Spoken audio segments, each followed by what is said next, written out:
Actually, the objective of carbon crediting is to direct funding, possibly new types of funding, towards climate compatible practices. So it's actually two types of benefits. First, you can try and get funding that actually we're not going towards forestry or towards other sectors like agriculture, for example, that might also need it, towards those sectors. And then you make sure that the funding that is brought is actually brought on the condition that there is a beneficial carbon impact, that there is actually an actual benefits for climate. So you brought additional funding to, for example, I don't know, afforestation, reforestation, to improve management, to forest restorations, after, I don't know, an event, a climatic event, for example, and you make sure that what you're actually funding has a beneficial climate impact, and that you make sure that the funding and you bring is actually efficient.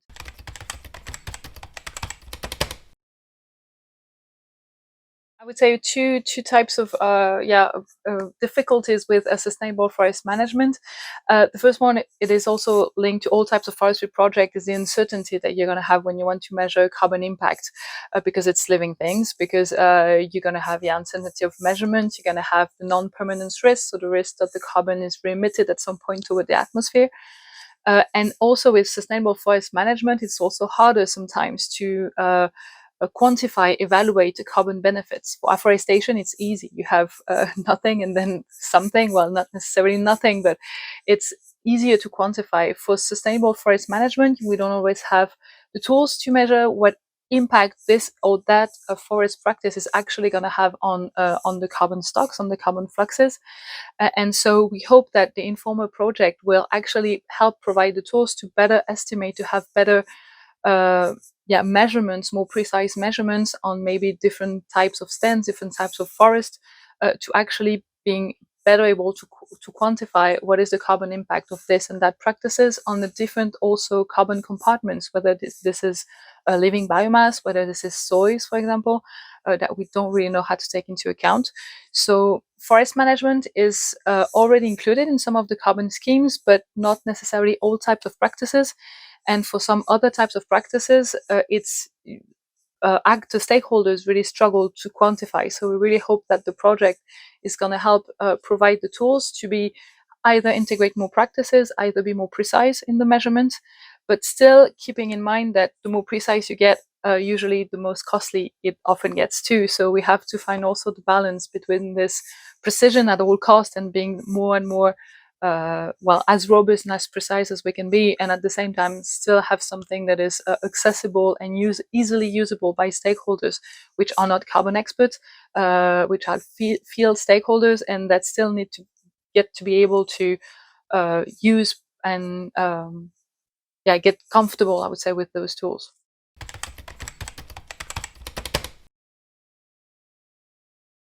Maybe I can describe then the work package 5, how it is structured, that actually help answers those questions. First, we want to identify what is already taken into account within existing carbon schemes, because there's a lot of methodologies and schemes that already exist and are still being developed. So first, to see what is missing, what is done properly, what maybe is done but not necessarily satisfactory enough, I would say, and then be able to spot at least the shortcomings and what could be improved.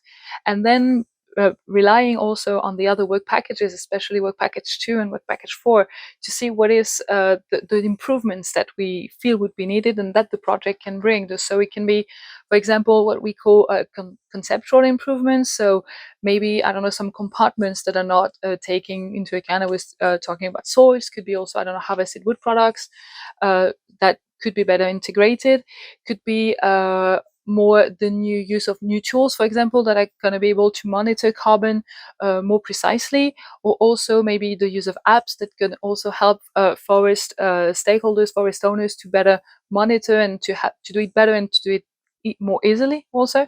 So we want to identify some of those, what we call solutions or innovation, that can improve the existing schemes or the use of those schemes for the stakeholders. And then we're going to confront this to the different stakeholders, where there are project developers, intermediaries, also buyers, why not, of those, the people that are going to finance in the end those projects, to see what what comes out of it, if the tools that we propose actually well, could be used properly, if it's not too costly. We're going to also provide just before that a cost efficiency analysis, trying to also keep in mind this balance between, yeah, very much precision and something usable. And then the end game of all this is to provide overall recommendations to the actually existing carbon schemes, and especially to the European Commission that is actually working on developing a new carbon certification framework for removals at the EU level.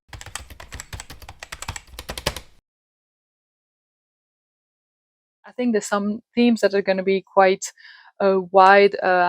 For example, the economic, I don't know, cost efficiency of some tools, the economic challenges, I don't know, of additionality, maybe the conceptual challenges as non-permanence, for example. I think this going to be faced a bit everywhere in Europe. So I'm guessing we can have some of the recommendation and the tools that apply quite widely, and maybe some other would have to be specified for geographic regions, for types of country. We mentioned albedo, for example. So of course, this would also probably have be different according to geographical regions. So Get the Project will tell us what we can keep at an average level, and where we can say in these types of country, in this with these types of forest, here is what we can recommend.